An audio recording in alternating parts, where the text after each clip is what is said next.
Če nekako se ozremo v leto 2020, kakšen je bil utrip, lahko ugotovimo, da je leto zaznamovala covid kriza v tem družabnem, družbenem in splošnem življenju.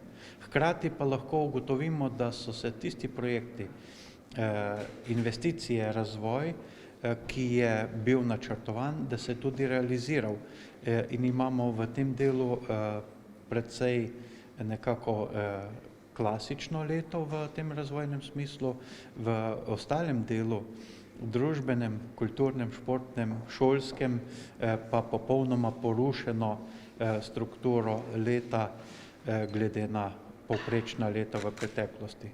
Hkrati ugotavljam, da se je tudi v okviru investicij marsikaj spremenilo, da se v sami družbi pričakovanja spreminjajo, da je nekako prilagoditev pričakovanj glede na tekoče delo, kajti občani se v krizi zavedajo, kaj je pomembno. In danes je mogoče katera luknja na asfaltu bistveno bolj sprejemljiva in je zelo pomembno, da tečejo tako zdravstveni sistem in ostali sistemi, družbeni sistemi, tako kot je potrebno.